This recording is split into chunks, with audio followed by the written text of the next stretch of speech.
Bonjour, ladies and gentlemen. Hat in a Box here with a new series I've wanted to try out. Too long, didn't watch. Or TLDW for short. With this series, I'm going to review games for the benefit of you, the viewer. Don't want to watch my entire Let's Play? Watch these. Want to play a game but don't know if it's the game for you? This is the video you should be watching. I offer up my opinions so that you can decide whether or not this is the game for you. Regardless if I like a game or not, however, does not mean that you will like or hate it. This is solely on my opinion, so don't hurt me too hard if we clash on that. This video is not in any way a hack-off of Mashable's TLDW. I am focused more on video games, anime, and they are more focused on movies and TV shows. The channel has been inactive for more than a year, and I can assure you that I came up with the idea before I found their channel. That tends to happen to me a lot. However, if you feel that I am 100% copying that channel and think I am a disgrace to the system, I will totally change the name of this series. I wouldn't mind in the slightest. Also, this is a work in progress, so let me know what I can fix in the comments down below. Enough with the introductions, let's get right to it.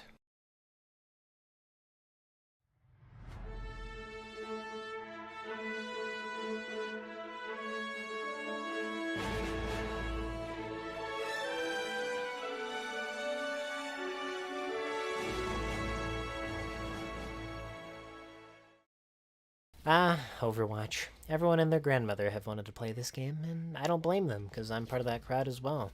I couldn't wait to play this game, and since the beta came out on the 5th of this month, I've been playing it non-stop. Everyone's dreams became a reality on that day. Well, for 5 days at least. So in celebration of Overwatch coming out, and now since the beta is over, I'm going to review this game. I'll be going over the things that make this game thrive, and watch the things that have made it not so appealing. Get it? Over? Watch? Sorry, I couldn't help myself. Moving on. Along with that, a little disclaimer is needed. This is purely my opinion on the game. You don't have to share my opinion, nor does Blizzard have to take it into account when trying to tie up loose ends and polish the game. These guys have spent practically 9 years on this game, so at this point many opinions have already been implemented. Also, this is just the beta, so things are subject to change until the 24th of this month. Nonetheless, I want to get mine out there because I can. Anyways, let's get to it.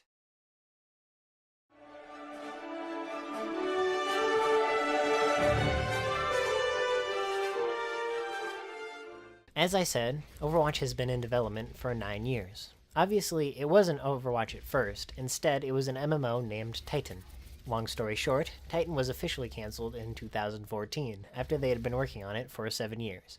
But some members of Blizzard didn't want to give up entirely on the project that they had spent so long trying to perfect. So instead, members of Blizzard decided to rebuild Titan from the ground up, changing around ideas, polishing areas that didn't work, and so forth.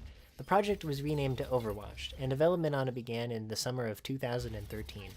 For nearly 3 years, Blizzard has been busy trying to make a game different from their other titles. They didn't want anything as old as Warcraft, nor anything as futuristic and dystopian as StarCraft.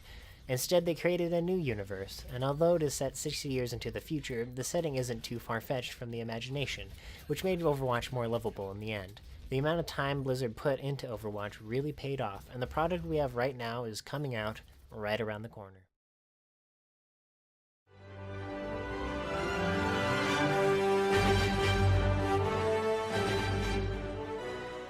Being set 60 years into the future allows Overwatch to build its lore quite well, giving it room to defy some aspects of reality, but still keep a sense of logic.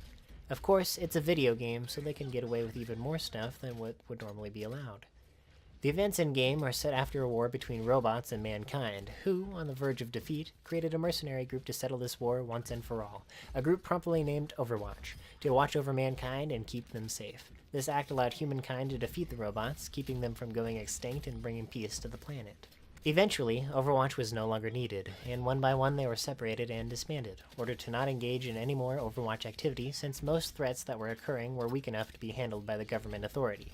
They agreed, and Overwatch agents returned to their homes around the world, rarely ever communicating with each other and the outside world. Meanwhile, the robots returned, but this time in more peaceful colors. Zenyatta, a futuristic version of Gandhi, you could say, vowed to never harm human beings again, and thus humankind and robotkind lived in harmony, helping each other out where they could. Because of this, peace was near, and almost all traces of evil were eradicated. Until one day, multiple factions around the world started doing weird stuff and, well, I don't know, display terror?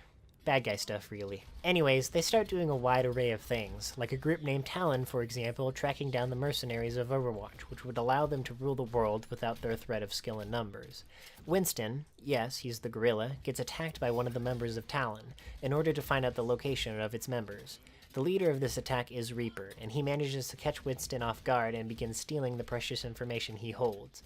In a quick-witted attempt to stop him, Winston manages to chase off Reaper, and call back all members of Overwatch to save the world from this new threat. And this is where the game begins.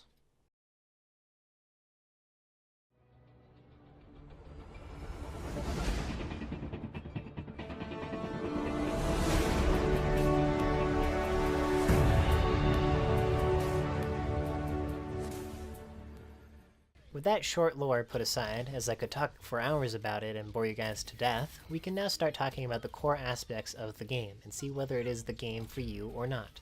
If you haven't heard or seen anything about Overwatch already, then you should know that this game plays a lot like Team Fortress 2. You can try to deny it all you want, but there are so many aspects of this game that screams, "I am based off of this mechanic from TF2." One prominent example of this can be seen in the 4 game modes Overwatch currently presents. Escort is pretty much pushing the payload in Team Fortress 2. Assault is basically attack/defend control points, and Control is King of the Hill. The last game mode, Hybrid, is more unique and is just how it sounds. It's a combination of Assault and Escort, where one team has to capture the VIP and escort it to the final point on the map. Now, copying TF2 isn't necessarily a bad thing. In fact, the word copying is putting it a little too harshly.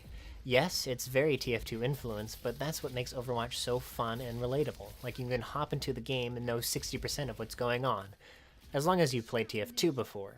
Also, keep in mind that the Team Fortress influence is actually very small in comparison to the rest of the game.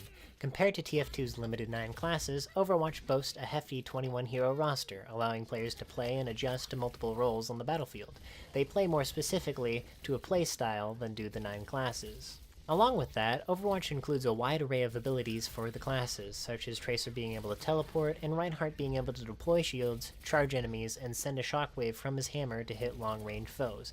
Even deeper still are the ultimates that each character gets. One example being McCree's High Noon ultimate, allowing him to lock on Red Dead Redemption style and do massive damage to his enemies. Overwatch is also very, very fast-paced, and for those used to the rhythmic playstyle of TF2, you may be dissuaded from playing this game. Everything can happen in the fraction of a moment, and you wouldn't realize what the heck is going on. This feature can be both good and bad, but in the end, it's a design choice, and I believe that Blizzard did a good job on making Overwatch faster-paced than a lot of other games. It adds a lot of challenge and promotes quick thinking and team play in order to grant you a chance at victory. The latter feature, however, is one of the bigger faults of the game. This is down to personal opinion, of course, but I have always been the guy to prefer lone wolf play unless I have a group of friends I can play with and coordinate with more easily. Entering a 2 versus 1 situation in Overwatch usually results in a loss for the lone player. At the very least, they kill one attacker. I won't suggest any fixes for this, as this is down to personal opinion. Finally, the part every player dreams of comes at the end of every round: the play of the game. Whoever had the idea of adding this feature in Overwatch deserves a lifetime supply of cookies, since it rewards players by honorably mentioning them for both teams to see.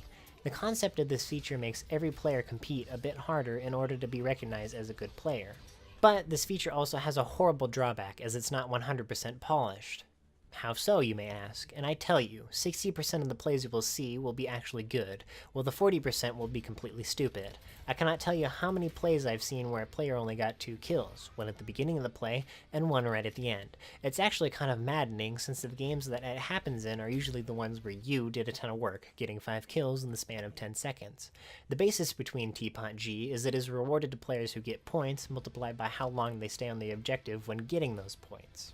This basically means that in order for, say, a Tracer to get play of the game, she has to completely abandon her role as the annoying damage dealer, dealing with small groups of enemies away from the objective, and go balls deep into the fray, hoping not to be destroyed by all the enemies trying to push the objective as well.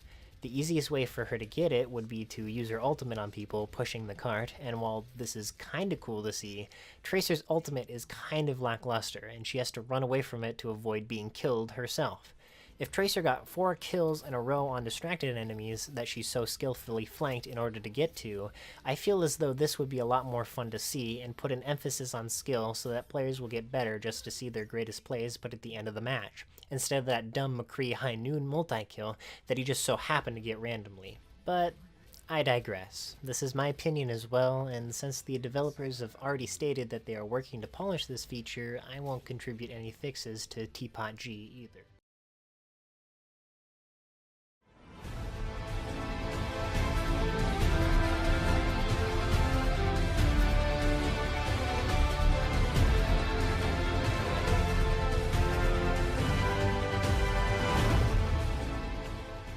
With that huge chunk of gameplay info out of the way, I will now just give you a short chunk about the graphics in Overwatch. Hands down, beautiful. Overwatch is by far the most beautiful FPS game I have ever seen, and I'm looking at you, Star Wars. Just kidding, you're great, I love you, don't hurt me. Anyways, Blizzard has put a ton of work into this game, and this is 100% reflected in the graphics. From the small levels of detail to the large-scale backdrops, it's going to be a while before a game can surpass this one.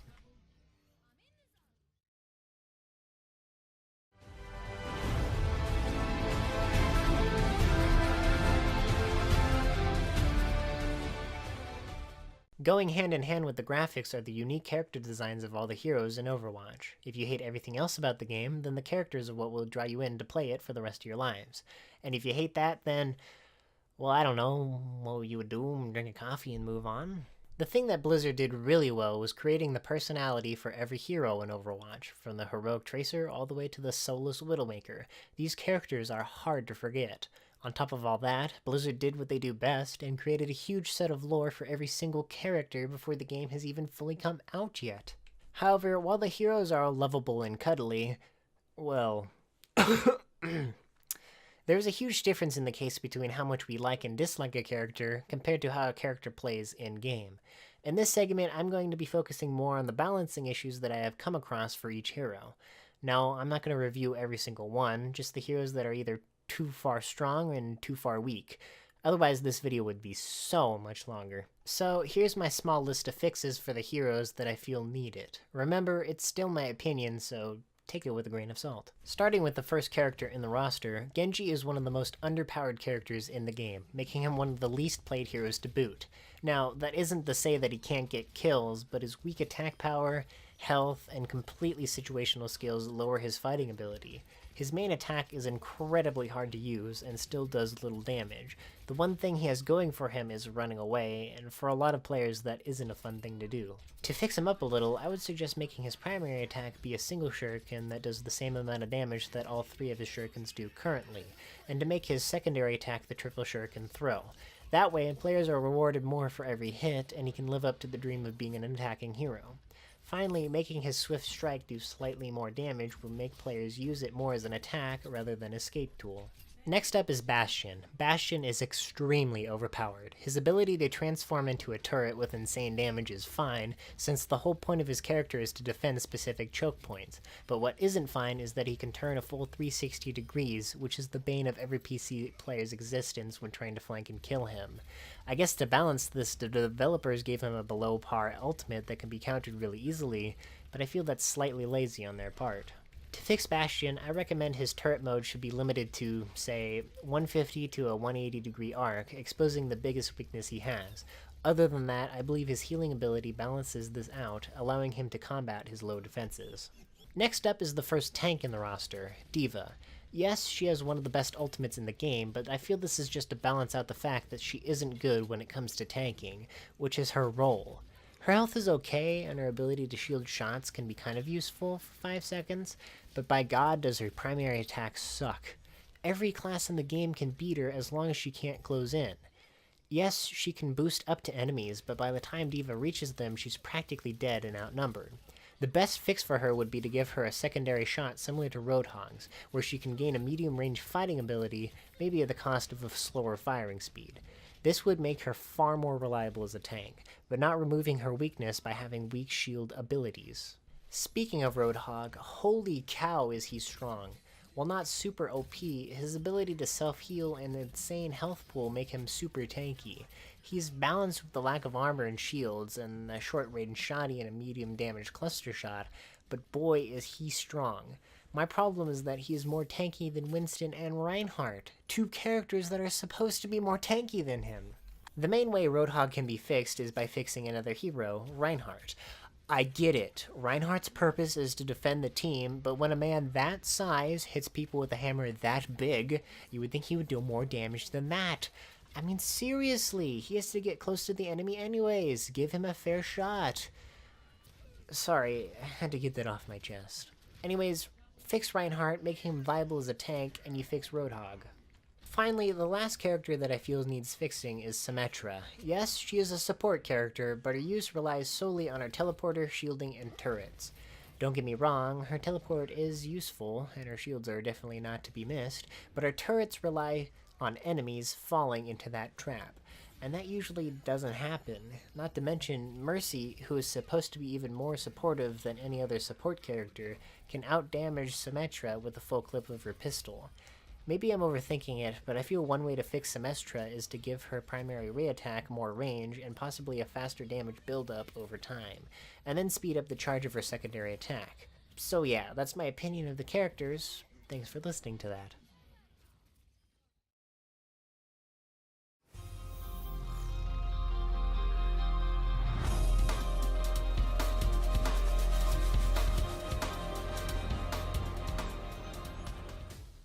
With all that nitpicking stuff done and over with, I want to talk about the sound design. This is definitely what makes the game feel more lively, and Blizzard pulled no punches when it came to the music and the sound effects. They make you feel awesome with every point you require. The voice acting is so awesome, like, ugh. And with the multiple languages being implemented into the game, you can change it up to your heart's desire. Every voice actor and actress was well chosen, and definitely adds to the immersion in every battle. I love that if certain heroes are present on the same team, multiple interactions can occur, further adding to the lore and making you feel connected to what's happening. The sounds, simply put, are amazing, and I have no qualms about them.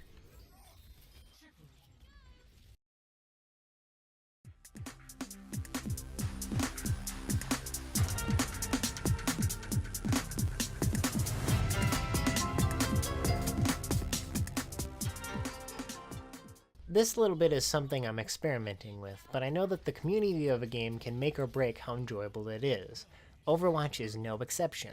I'm gonna be blunt here, the in-game community is not the best. They aren't bad, but they aren't good either. The beta was relatively quiet, yes, but I feel the community won't be what everyone expected it to be. Overwatch is team-based, but the chat is not.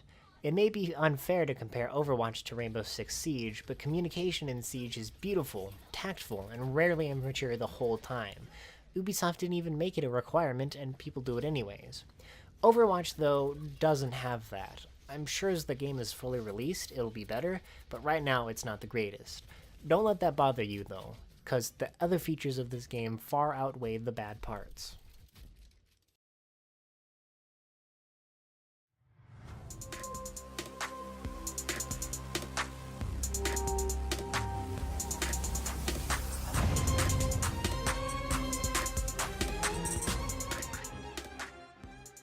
Too long? Didn't watch?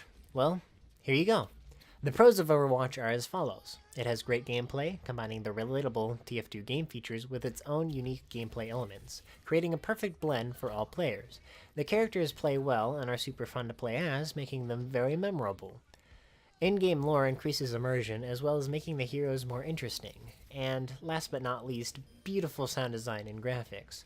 The cons are few, and that's the good part. The few unbalanced heroes that I mentioned before, be they under or overpowered, faulty play of the game system, but the developers will fix this, and the community, but it's still subject to change. My professional opinion has to be a 7 out of 10. This game is definitely worth the $60, and the benefits far outweigh the cons of the game. This is the game you'll be playing for hours, and hopefully Blizzard updates it more in the future. My personal opinion is a 9 out of 10. I am totally in love with this game, and it's one that I won't be giving up for a while. I spent the full price of this game, and I have no regrets. Yeah, so that's my review on Overwatch. Thanks for watching. Subscribe if you want to see more, like if you did. And I want you guys to especially comment on this video just so I know what I can improve on. Anyways guys, au revoir ladies and gentlemen, au revoir.